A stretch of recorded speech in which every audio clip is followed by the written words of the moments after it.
absolutely. Let's get the clip. But it's gonna be like this. So doubles on top, singles on bottom at the same time. So these are just good exercises to really establish that limb independence. Try to break any connection that the right hand has to the right foot, left hand, left foot, etc. All right? Maybe a little. Let's start there. All right, let's see how loud this gets. I don't know, is that my crap tempo is not working.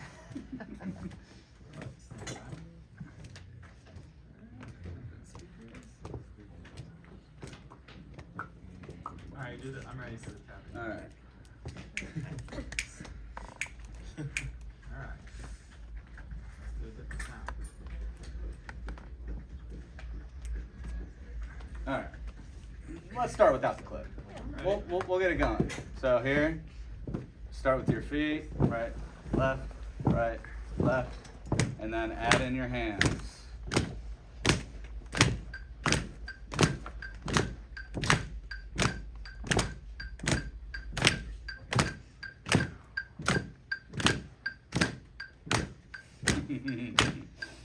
This is the easy one, guys. 1, 2, 3, 4, stop. Sweet. And then the next one is literally just flipped. So it's right, left on your feet. And then 1, 2, 3, 4.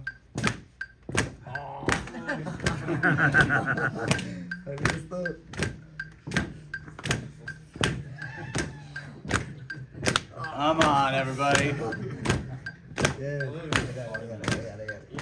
go. There it is. 1, 2, 3, 4, stop. Great. The next one is a paradiddle.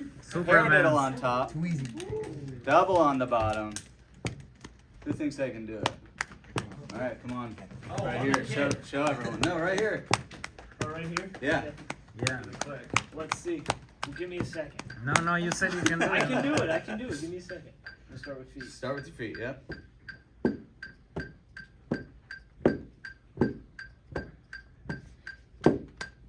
Okay. There you go. You got it. Yeah. Dude, good job. Yeah.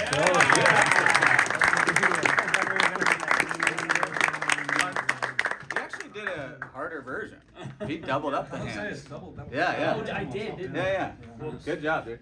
All right, and then the next one is flipped. Who wants to come and try that? Paradiddle on the feet, doubles on the bottom. Yeah, come on, try it. Oh, there you go.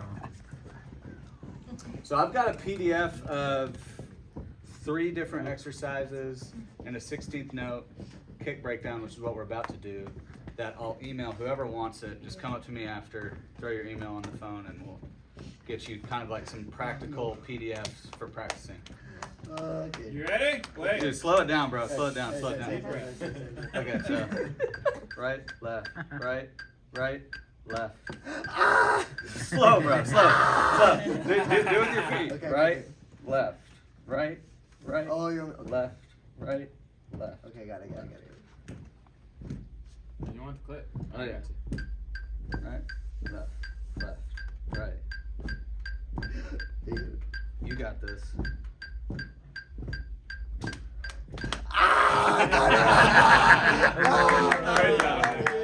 Great job. I need more practice. Of course, bro. You'll nail it. Try again next So year. I've got, I think, 8 of these That's on so that hard. PDF. We'll get it That's popping. Okay, so gonna have like 10 volunteers for this next one. All right. So we're gonna do a 16th note breakdown. So the whole exercise that I'll send you goes through the whole thing. So you start with 1 on the foot. Two reverse sticks here. Easy. Thank you. So you start on 1. So 1 E and a 2 E and a 1 E and a 2 E and a 1 E and a 2. You play it 4 times, and then you move to the E. 1 E and a 2 E and a 1 E and a 2 E and a 1 E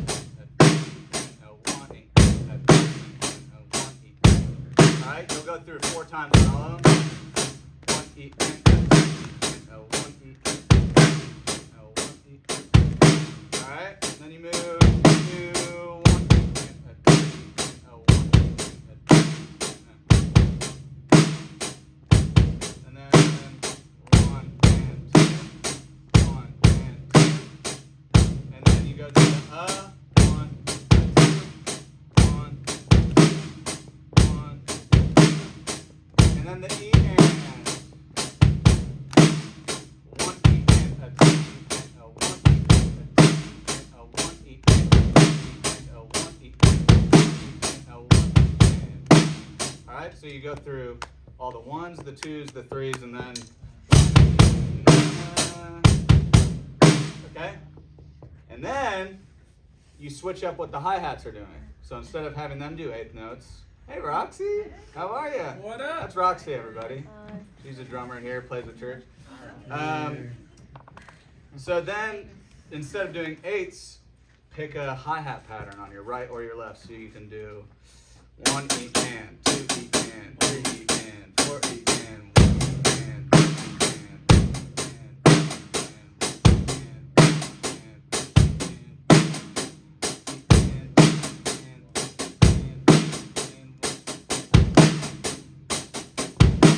Okay, so that whole breakdown, we have a PDF, you can do it, but right now, let's get 10 of you to come and we'll change the kick up and the hats up.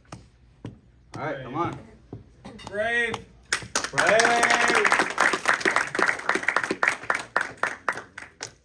All right. Yeah, you got those things, dude. Yeah. Pull out the things. Do you have the pen? A pen? The black marker? I do. Okay, so the first one is 8s on the hats. Yeah. And then 1 and a on the kick.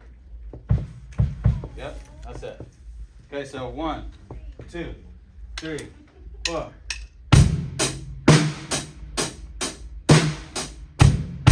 Wait, close. Boom, boom, boom. Okay. Yep.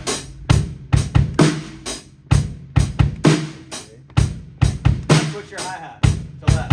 Left hand.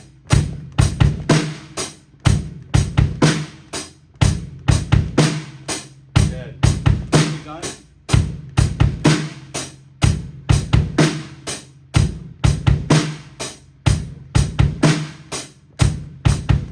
Now play that one. So 1 E. I've got 1 E. I've got.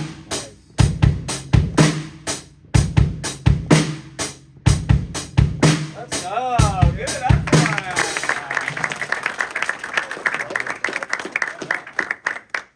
All right. Who's up next? Crashed it. I got you. Come on up, brother. Round 2.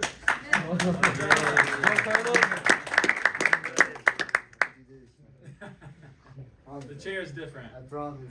I promise.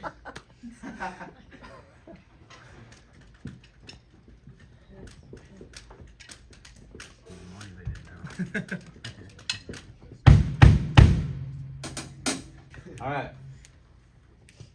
So you've got 1 E on the kick, 1 N on the hats. You want a little? Yep. Not the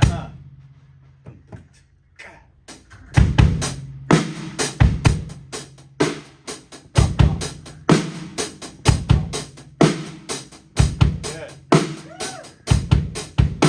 Sorry.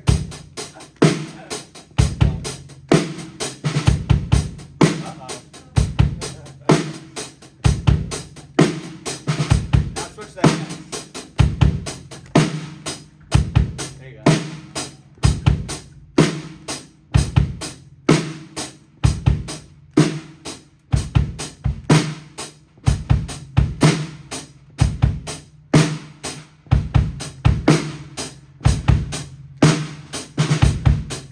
Now 1 up on the kick. Yep.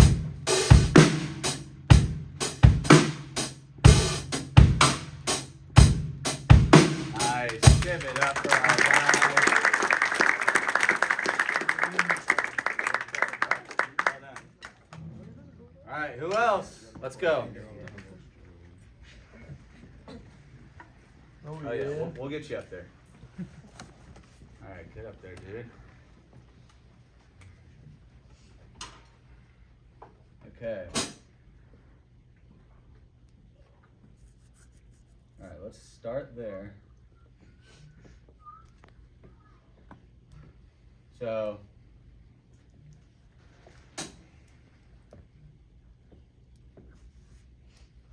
you're gonna do an A-B pattern like we were talking about yesterday, all right?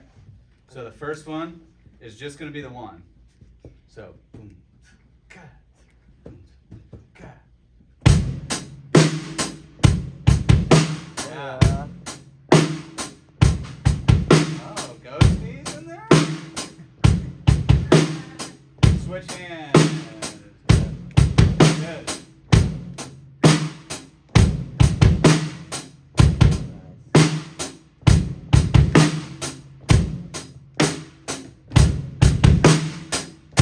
Good. Good.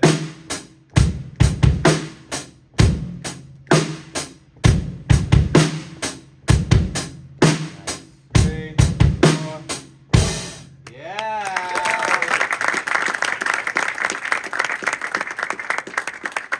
Got some drummers in here. All right. You want to get up there? Sure. Raise your hand if you're gonna want to do this. 1, 2. Well, why don't you just stand up, line up next to David in a line, Yeah. Wow. and then we'll get you guys flowing. in here. This is what I think I left out. Yeah.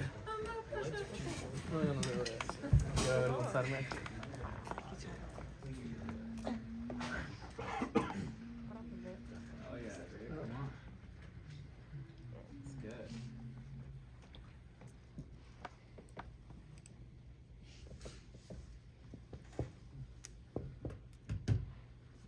All right. Going hard on you since I already know that you can handle it. Okay. Is that 1 E and 1 E and, yep. So and 1 then E and and what's this? One, So 1 E and then E and yep. Okay. Oh. Wait. Start with eights. Start with eights on the half. Get the kick pattern first. Oh. Duh. No. I told you to do that, but start with eights instead Oh, of that. okay. All right. Yeah. E and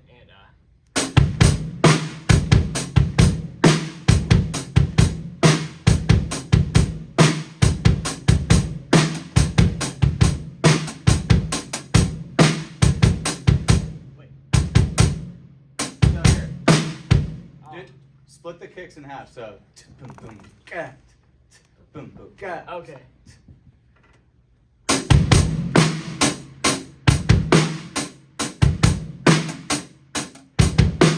Yep.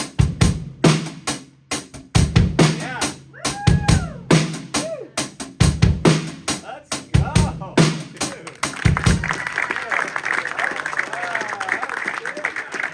Got it. All right, get up here. That was hard to do, man. All right, where do you want to start? Hard, easy, medium, advanced, extreme? Kill him. All right, I'll give you eight.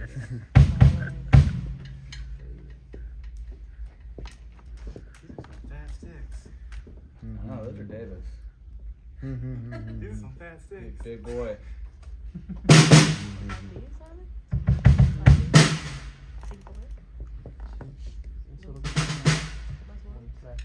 All right, That's all we got.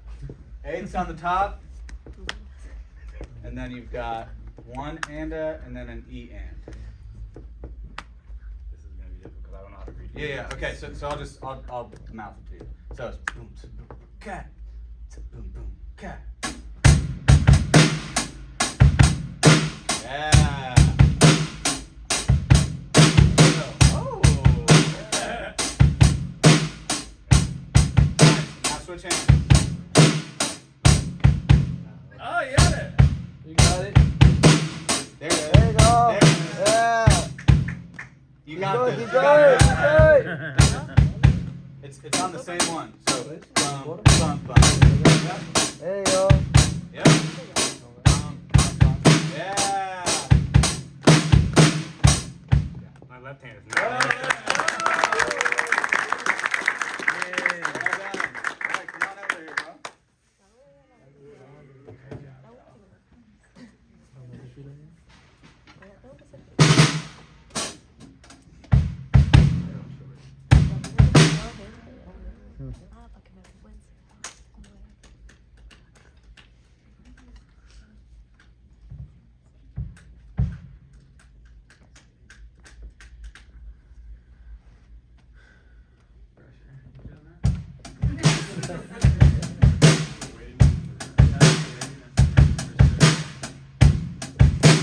All right, you got that way too easy.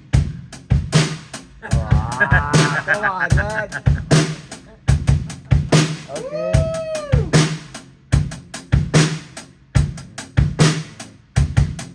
Yeah. Let's go.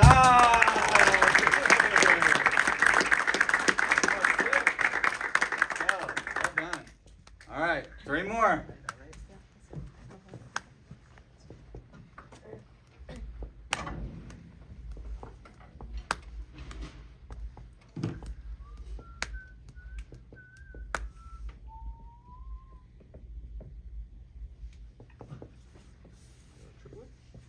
No. 1 E and then 1 So boom, boom, boom. Ga, boom, ga.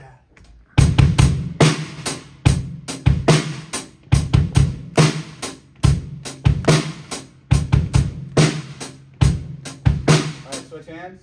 Uh-oh. Uh-oh. There it is.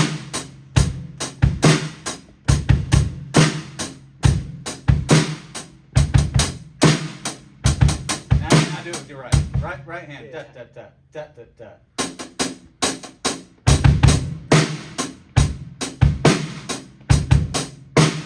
Da, da, da, da, da, da, da, da, da, da.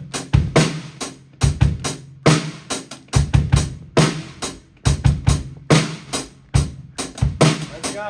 That's it. Let's go.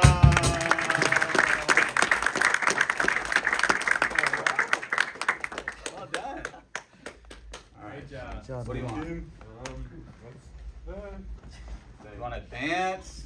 That's what this class is all about. The only one available. Medium. Okay. Okay. All right. Okay.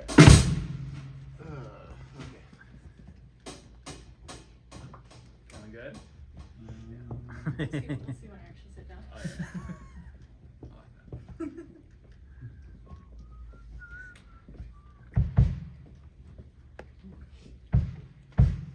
I like that. Okay. Hands on hats. Hmm. So.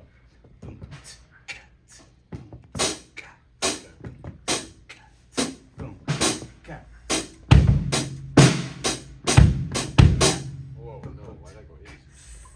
Go eights to start. Go eights. 1 and 2 and boom, cut. Boom, boom, cut. Okay, let's try eights and then. Eights and then that. Yep.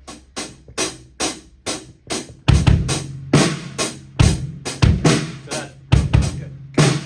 Boom, boom, cut. Yep.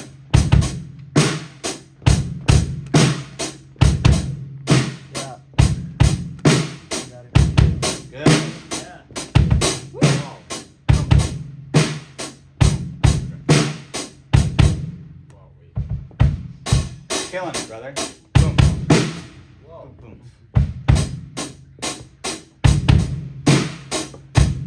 Yeah.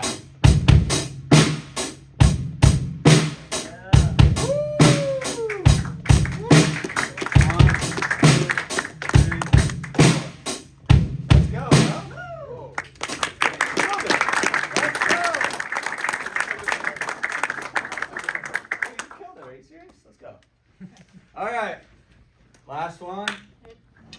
Last but definitely not least. See how well it goes. It'll go great, no matter what happens.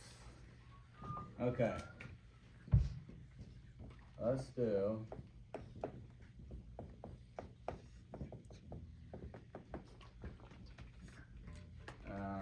Okay.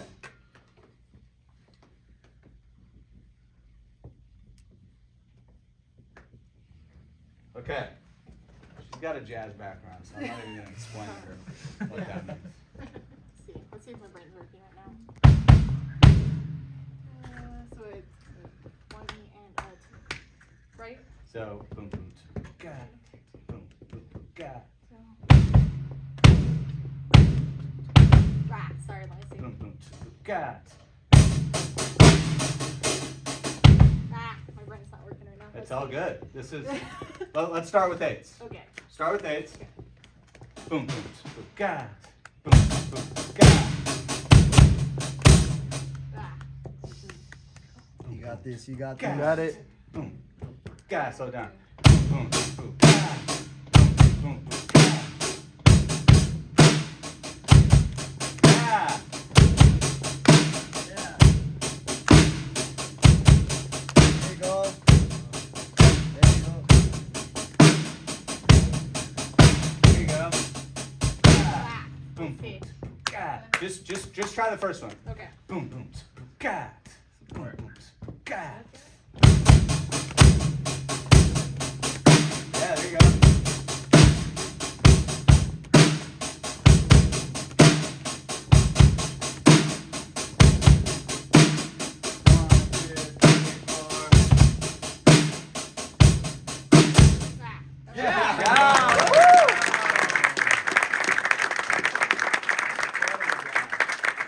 Good job, everyone. Okay, so I've got a PDF. If you want it, come up, email, write it down. We'll get it emailed to you at the end of the day. EOD, as they say. in the business. 25. Awesome. Great job, Joseph. That was fun. Fun little exercise. Alrighty. We'll do a little transition. Glad you're here, Roxy. Again, since we only have 2 classes, again, we're going to just spitball a bunch of stuff at y'all and along the way ask questions. I'm teaching a class tomorrow, little plug, on the pursuit of excellence. Obedience. And sweet. So a lot of this is going to kind of come from that a bit, but applying it drum world. And really the approach, and so I'm going to give y'all 10 things that I kind of have like ground floor for me. There'll be very practical tips and little things. So if you want to take notes, great. If not, great. Glad y'all are here. Okay, so yesterday we talked a lot about set prep and how do you learn songs and all that kind of stuff. So practice until you can't get it wrong. This is a big deal. Showing up, even if you can't, like I was talking to you yesterday, or someone, maybe not you. There was another lady. Looks like you. We was talking about didn't have a kit, and she's like, I need to practice. I was like, what do you have? Yeah, it was I was like, well, if you have pillows and a bed and a seat, you could do this. And I think it's good to actually get your body moving, and like we were just doing on these seats, like actually practice visualizing the drums and play like hi-hat, bed is your snare, and just your kick is your floor. But you want to practice until you can't get these songs wrong. And there's a lot of, obviously in worship music, there's a lot of fluctuation with songs, but I think if you know the main parts of these songs, like you're gonna be way ahead.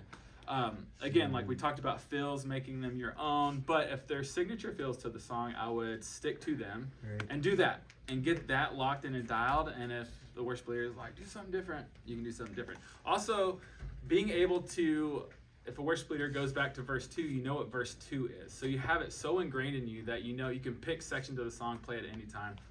And again, yesterday we talked about spontaneous, how to stay in that world of a song, but kind of build back up into it. And so, anyways, the more you practice on songs, the more comfortable you will be on stage during a song, and in flow moments, your confidence will be through the roof, and you'll be stoked to go. So that's number one, and that's something that I actually live by. I don't always do it, but I know that I should do it. You know what I mean? All right. Number 2. Transitions.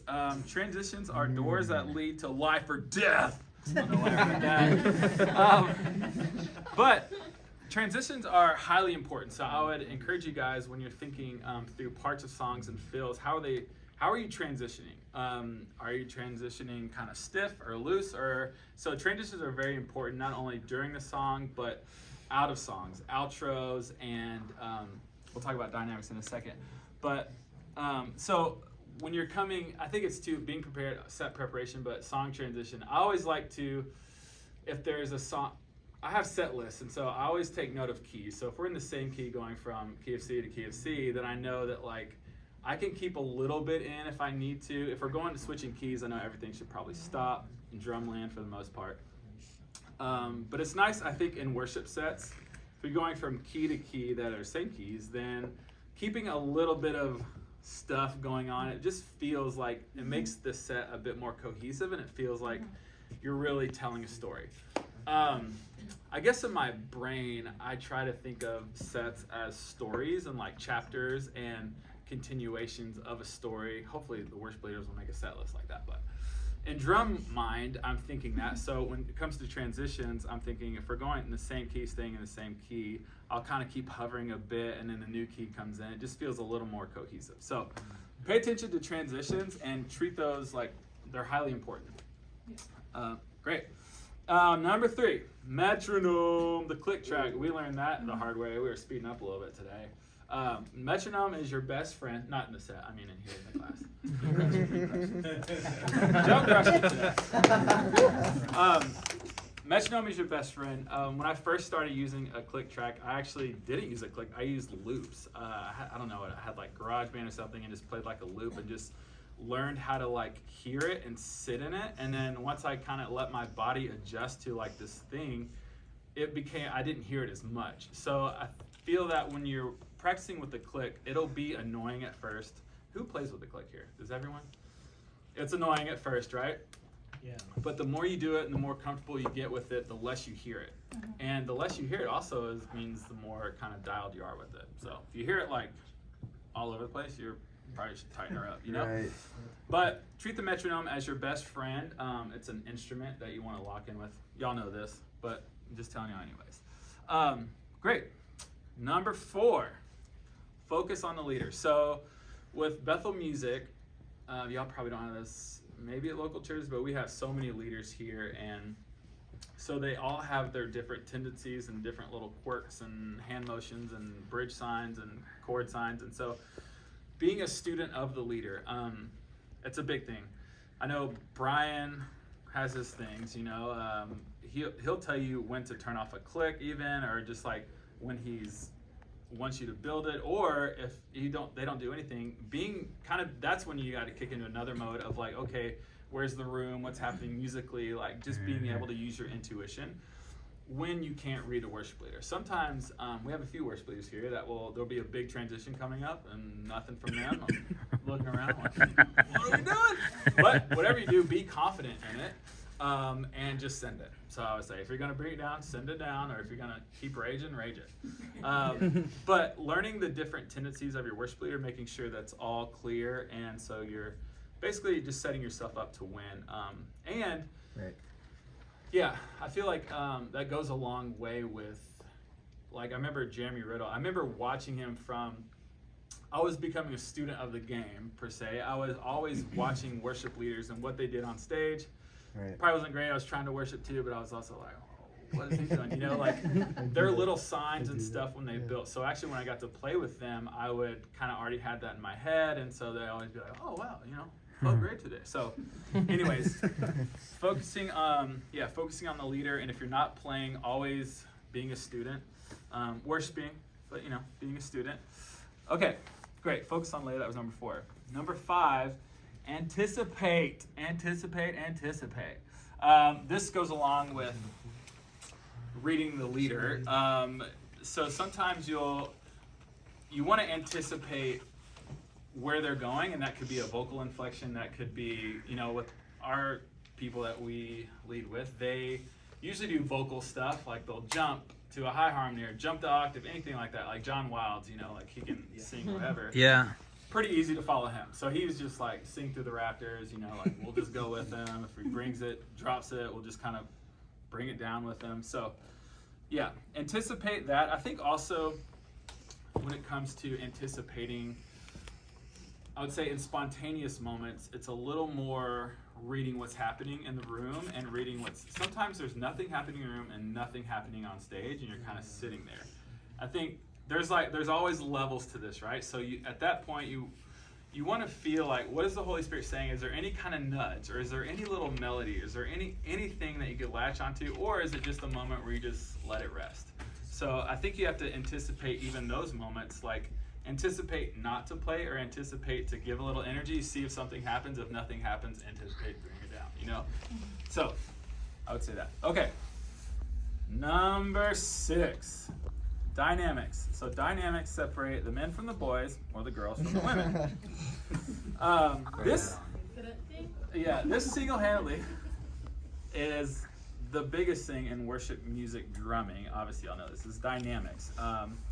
So even if you know the song, like you practice the song top to bottom, you can nail the parts, like you still have to play them dynamically. Right. You still have to have feel, and you still have to play to a click and be able to have dynamics. If your click is like so loud in your ears and you can't really tell what you're playing, you should probably turn your click down. Right. But dynamics is what really can shape a song and shape a moment in a service. So that is something, yesterday we talked about like kind of the 3 inches, 6 inches, 9 inches, like rule of thumb, kind of like having different levels of dynamics. You get your snare, you can hit your toms, and you can hit your cymbals. And being aware of how that's translating in the house, and being aware of, like in your room at your local church, how it would translate. So it's not all going to be the same. Again, like sometimes there'll be gates on the snare, and then you'll be playing ghost notes, and you're adding vibe, can't hear it. So be aware of that, and if that happens, maybe talk to your sound guy. But other than that, like be aware, maybe choose a different path, maybe do more floor tom stuff. But being able to add dynamics, not only in song, but in moments, is the thing that really separates people in worship drumming. So, great. Good? Awesome. Okay. Number 7. This is, wow, I'm looking at my notes. I don't know if I like it, but it's a song, so treat it that way. This is something we talked about yesterday. This is paying attention to, when you're learning songs, paying attention to how the kick drum and snare placement are in relation to the melody. So this will help you grow more in music in general, but learning the relationship of where the kick is landing and how it's not overstepping vocals, and if it is, then maybe simplify. But we do that a lot here. We try to not overcomplicate kick patterns or snare patterns over melodies, because we want to be able to support the song. And Ringo Starr was probably the king of this, right? For the Beatles. Like, his drumming wasn't crazy, but it was so musical. So being a musical drummer is a goal for myself included. Right. Some of my favorite drummers in Christian world are worship leaders. I think of like Chris Kilala.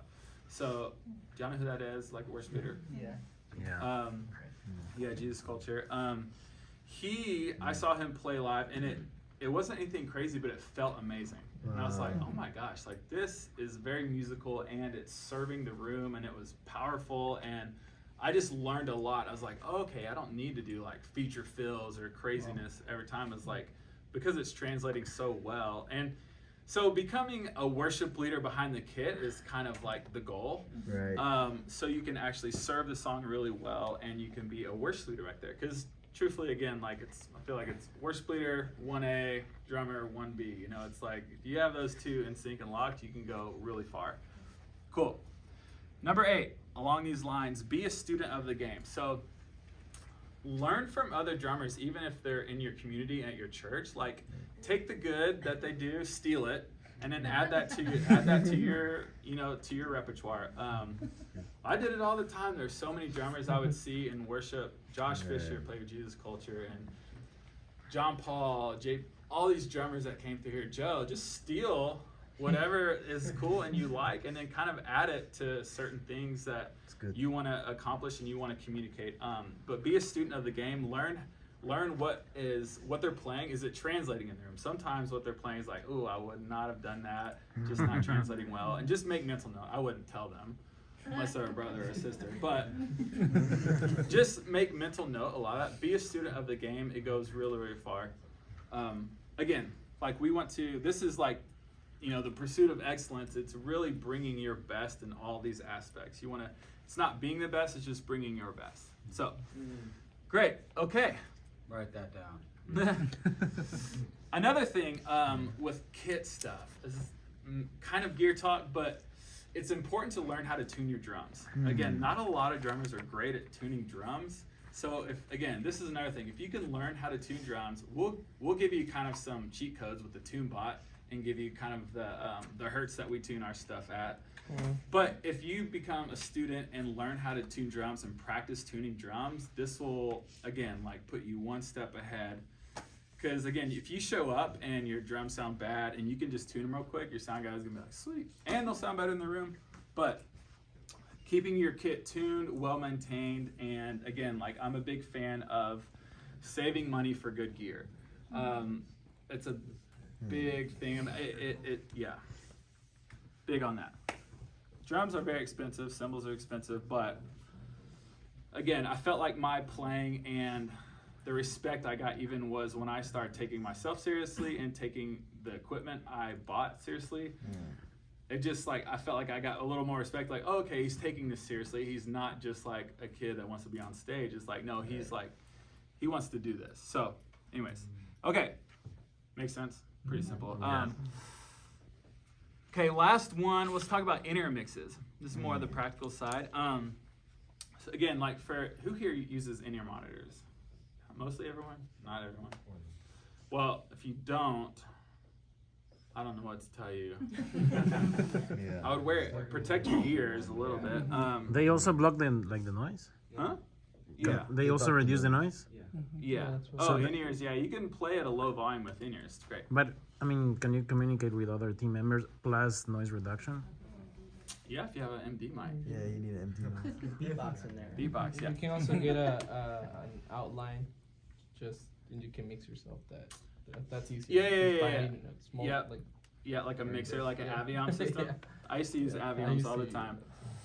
Well, this will just be about mixing your in-ears, and as a drummer, where I kind of like to have things personally. Talked about, maybe it was in the band class, I talked about where, or whatever that class was. The 64 Yeah, 64 class. Yeah. So if I'm sitting here at the drum cage, Jay Lee would be stage left, so I'll pan him left, not hard, but probably right there. And then other guitar right there. And then acoustics will probably live right there if there's two of them. So I'm kind of spreading the stereo mix. Keys are always stereo. And then again, click for me is straight down the middle. And I have toms panned. So toms, again, they're not hard, but they're usually over here, kind of in guitar land where they're panned, and then floor tom. I like hi-hat in the middle. If y'all have these options, it's not, I'm just telling you where I'm at. Sometimes it's just here you go, here's the mono mix. But yeah, and then I'll have the click in the middle, and I usually have, obviously drums will be a little loud, and I like it, and click and drums are kind of my best friend, and then I just kind of sit everything else around there, and then vocals will be a little bit above that mix. So does that make sense? It's kind of just a simple thing that I like to do. We use a lot of processing here in our monitor world, so it sounds like a CD, so you get a lot of plugins and all the shiny stuff in our ears. So yeah, anyways, those are just kind of 10 little tips I just ran through. Any questions or thoughts or concerns? Yeah, we'll go here. So you said you have specific mixes for the drum, right? Right. So you have your cymbal and you have hi-hat. Yeah. So we can go through. Yeah. That's crazy. But so for me, I just have it's just drums. Everything is all together. Yeah. So where would you basically? Yeah, I mean, I would do your. Basically. Well. According to what you've done, with every single. Yeah, it's pretty balanced. Yeah, it's kick and snare probably gonna take a big chunk of that drum mix, and then toms will probably be a little below that, and then cymbals to your liking. I probably run my cymbals a little louder so I don't break my cymbals. I always found myself breaking cymbals when the overheads are pretty quiet. Yeah. It's really expensive. But if you have a sub mix, then I would at least have kick and snare. Those are gonna be your big boys louder. Yeah. You mentioned that Brian sometimes tells you to turn the kick off. Are you specifically running the kick then? It varies. So we have a playback guy who would do it now, this year, but majority of the time, I'll either be running tracks or I have a Boss DB90 like tap tempo click. What I use a lot, which I use a lot for spontaneous moments, like we'll end a song, tracks are done, just kill that click and they can swirl around. And if something new is established, then I'll tap tempo in and just fire it on the downbeat, and then we go. And then if he doesn't want it, he'll just be like. So, yeah. You said no, Then if Brian says click off, then our MD would just tell the. So it's a little that bit sounds more. a bit of a, that's what I'm saying, how they Yeah. communicate that, right? Yeah. Yeah. Sorry. Anyone else? Questions? Yeah. We're looking at potentially starting to use in-ears at our home church. What would you kind of recommend for starting? We have no idea how any of that stuff works. With so the any in-ears? tips with in-ears, like how to get started, what to be looking at? I know it's a big question, I mean, but I really don't even know. I mean, I would ask the 64 guys. They probably, I mean, I'm assuming that you would start with like an Avion type system, which is a personal mixer for everyone on stage. Mhm. And they're like $10,000 though for like the system. But yeah, and then everyone had to buy in-ears, which not too expensive. But I think Avions would be a great. I think Roland makes some too, the personal mixers. But Okay. I'm actually more a fan of those than like the iPad world. Have y'all done those before? You probably have those at your church. Those drive me crazy. The iPads die. You know, someone's airdropping you something. It's like what? But yeah, I mean, I would maybe check out Avion okay. or hit the 64 guy out. It's not my specialty. I was gonna buy a drum set with like it had like a really cool computer between like all the what's that like it was like a computer with some numbers like Oh, the SPDSX? yeah. Yeah, it's a drum pad. I'm glad I didn't buy it. Like I had no idea what it was. Oh yeah, yeah, it's great. There, you can, just. Do you use it here? Yeah, we have one up Okay. there. And you can add your own samples or sub drops or more of like the electronic type sounds. You could, Like in English? huh?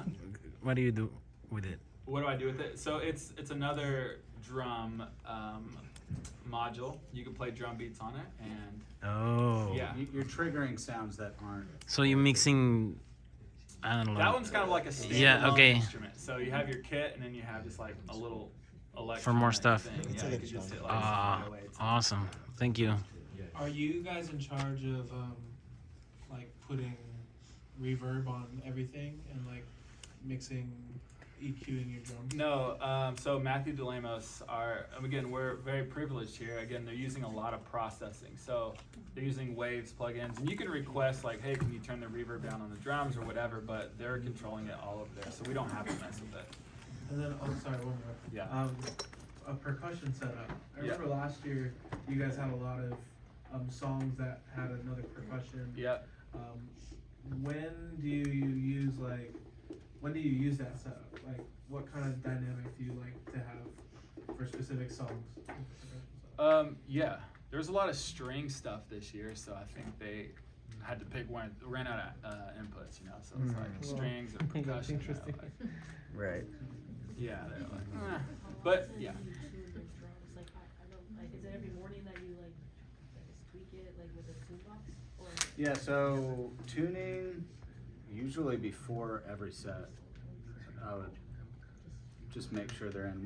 We have these lug locks, which are like plastic little locks that you can put on your drums that kind of keep it a lot more in tune, so you don't have to tweak it as much. But yeah. Our front of house guy will come every morning and he tweaks it with his tune bot. But we've learned if we're ever traveling, like we do the same thing. We'll get to a random house kit. We'll just tune her up for sure. Just a quick question. Does the seat actually helps the airlift? The one that I see you guys when The you guys airlift? like jump. yeah, So I kind of like the bounce to it. I love it. So it actually helps. Yeah, I think so. I think it's nice. Nice and comfy. Great. Yeah. Cool. Yeah. You guys recommend any drum kits for the churches? Drum kits for churches. That's a good question. What's your budget? Yeah. I mean, there's a lot of great companies. You can never go wrong with some staples. Like we're using a Slingerland kit that we found on Reverb for $900, and it sounds insane. It's really great. So any kind of vintage stuff that can hold up. Again, like Truth drums make really great drums if you have a lot of people rotating on and just beating the heck out of it. They're really sturdy drums. Some of my favorite companies, Ludwig, Slingerland. I love Franklin drums. They're great. Truth, and yeah. But I would start Gretsch. I would start at Gretsch is great. So like Gretsch, Ludwig, Slingerland, those kind of companies are gonna make great quality products that'll last. Amen. When you're buying, for example, cymbals, hi-hats, and you're online and looking at them, now I've looked at them and like, all right, cool, they look old, rusty, cool. How do they sound? There's not really a YouTube video on some of them, I guess. Yeah, if you go to memphisdrumshop.com, they have YouTube videos of every cymbal ever. Outside of that, it's really just trial and error playing them. Buy some and return them or whatever. Memphis Drum Shop. Yeah, memphisdrumshop.com. Oh, during the Gear Talk panel, you mentioned what snare you were using and some information about that. Could you reshare that? Because I didn't write it down. That's okay. Do you want to know what I personally use or what we're using here? They're kind both. of the same. Yeah. Okay, so that one up there is it's a 14x8 Truth drum, snare drum, brass. And then I personally use a 14x8 Ludwig Super Brass, super extra brassy. I really don't know. It's just called super brass. But another thing is the 42 strands on the bottom would be a big piece to that. And it's tuned medium high, and not low, even though it's a big drum. Any difference between the two? Yeah, I think I don't know. The super brass seems to be a little more super. Probably definitely. I say that because I had to pay for it, so it's probably no difference. As far as technique with your cymbals, I know that they have different kind of sounds, but do you hit it a specific way so you can get out specific sound? Yeah, for sure. Can you share a little bit of I think you hit one of your crashes kind of like that, was it? Oh. I was noticing that, so I just wanted to know what was behind that, maybe. Well, I mean, yeah, there's definitely how I play my Istanbul cymbals will be different than how Joe plays his Zildjian, Constantinople's, all of it. So they're a little mine are a little more washy, so I know I have to be able to play a little more top stick, and Joe's can be a little more pingy, so he can get away with a little more bigger hits. And so, but I just become accustomed to the way I hit these cymbals. I would play his cymbals probably way differently. So just kind of knowing the timbre, and then also, tilting your cymbals a little bit helps. So you can not always just be cracking them. Yeah. Yeah. Are you guys gonna be able to share the numbers for the tune? Right there. Oh, you did earlier, right? That's the messy handwriting, so just go up there, try to translate. You have that on your email also? Yeah, I can add that to the email, why not? Yeah. It's a good idea. How does a TuneBot work? I've never heard of that. So TuneBot, you throw it on the head. You have to make sure that the opposite head is dampened. So you can put it on your throne or a blanket or something. Looks like this. So yeah, you would put it on the head, dampen the other head, and you would go around and hit each lug individually. Oh. Make sure that they're even. You still have to use some common tuning sense. So get them even. If you're starting from scratch, get them even. Finger tighten all of them, push down, and then start with a half turn, and then you go around, you hit each lug, and equally distributing, tension until each one reads. So for the 16 or the 13-inch rack tom, 146 would be the top head, and 163 would be the bottom head. So it's really nice for in a pinch situations when you, like David said, you go up to a house kit and you're like, I have no idea what this sounds like. You just pull it off, put it on the guy. You've got your presets here. It's kind of like guitar pedal presets for drummers. I appreciate that you put up the 12-inch tom because that's very helpful. Yeah, good. Yes. What do you guys think about using like a second kick pedal? Double kick. Yeah. It's only for youth conference. Youth Only for conference. Sunday morning. I don't use it, but I think it's sick if you can. Yeah, I mean, it's like, it's all preference of like who you're playing with, I'd say. Because if they're like Planet shakers. Yeah, exactly. Planet shakers, yeah. But yeah, I think it's sick. Just random question. Who are the top 3 players right now? Like drummers. What are the what? Top 3 drummers right now. Top 3 drummers right now, like all time, Right now, alive. alive. Dang. Yeah, Travis Barker. I mean, yeah, I like Travis Barker. I mean, that's so like Subjective. so subjective. Genre specific. I mean, Tony Royster Jr. is insane. Eric Moore is insane. Dave, you have like Benny Graham, Dave Buckle. Like, there's a lot that are. You hit a Alive and certain, kicking. hit a certain level, it's kind of like, I have no idea. Crazy. Yeah. Yeah, I forgot his name. Yeah. What's up? Who's better at drumming out of you two? Great question. The class is over. Thank you. Let's do a little drum off. No drum off. Dave's got a lot of strengths that I don't have. What a loaded question, dude. No, that's yeah.